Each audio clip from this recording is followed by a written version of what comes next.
ഓച്ചിറ ചങ്ങൻകുളങ്ങര മഹാദേവ ക്ഷേത്രത്തിൽ ഉത്സവത്തിന് 23-ന് കൊടിയേറും. രാവിലെ 9:45-നും 10:15-നും മധ്യയാണ് കൊടിയേറ്റ്. 30-ന് ആറാട്ടോടെ ഉത്സവം സമാപിക്കുമെന്ന് ഭാരവാഹികൾ അറിയിച്ചു. ചങ്ങൻകുളങ്ങര മഹാദേവ ക്ഷേത്രത്തിൽ 23-ന് കൊടിയേറും.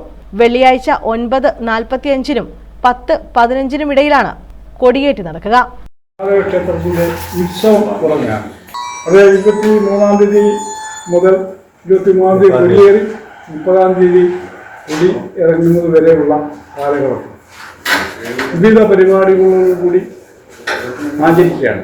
ഈ ദിവസങ്ങളെല്ലാം ഉത്സവബലി, ക്ഷേത്രത്തിനകത്ത് ഉത്സവബലി, ഭക്തജനങ്ങൾക്ക് എല്ലാ ദിവസവും ഉച്ചയ്ക്ക് ഉച്ചഭക്ഷണം, അതുപോലെ വൈകിട്ട് വിവിധ കലാപരിപാടികളോടുകൂടിയാണ് നടത്താൻ തീരുമാനിച്ചിട്ടുള്ളത്. ഇതെല്ലാം പണ്ട് നടത്തി വന്നിരുന്ന ഒരാചാരമാണ്. അതിപ്പോഴും തുടർന്നു വരികയാണ്.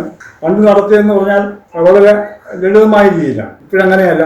ക്ഷേത്രം പുരോഗമിച്ചു, ക്ഷേത്രത്തിൻ്റെ ഭൗതിക സാഹചര്യങ്ങൾ മെച്ചപ്പെട്ടു. അപ്പോൾ ആ രീതിയിൽ ഇപ്പോഴാണ് അതിനെ കാണുക. ഭക്തജനങ്ങൾ എത്ര വന്നാലും അവരെ ഉൾക്കൊള്ളുവാനും അവർക്ക് വേണ്ട സഹായ സഹകരണങ്ങൾ ചെയ്തു കൊടുക്കാനും അവിടുത്തെ ഭരണസമിതി ബാധ്യസ്ഥരാണ്. തന്ത്രിമുഖ്യൻ പുതുമന എസ് ദാമോദരൻ നമ്പൂതിരിയുടെയും മേൽശാന്തി ദേവദേവൻ നമ്പൂതിരിയുടെയും കാർമ്മികത്വത്തിലാണ് കൊടിയേറ്റ് നടക്കുന്നത്. എല്ലാ ദിവസവും അന്നദാനം ഉണ്ടായിരിക്കും. 23 മുതൽ 29 വരെ അന്നദാനവും 24-ന് ഉത്സവബലിയും നടക്കും. 30-ന് ആറാട്ടോടെ ഉത്സവത്തിന് കൊടിയിറങ്ങും. അടുത്തൊരു ശിവക്ഷേത്രം എന്ന് പറയുന്നത് നമ്മുടെ തിരുനാഗപ്പള്ളി ശിവക്ഷേത്രമാണ്. പക്ഷേ NSSന്റെ കയ്യിൽ നിന്നുള്ള ശിവക്ഷേത്രം എന്ന് പറയുന്നത് ഈ ഇതാണ് ചങ്ങൻകുളങ്ങര ക്ഷേത്രമാണ്.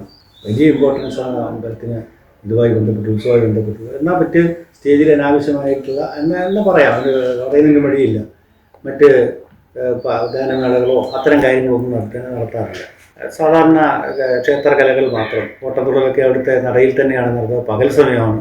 ഇതാണ് ഈ ഉത്സവത്തിൻ്റെ ഒരു പൊതുവായ പരിപാടികൾ നമ്മൾ സംഘടിപ്പിച്ചത്. News bureau, Ochira.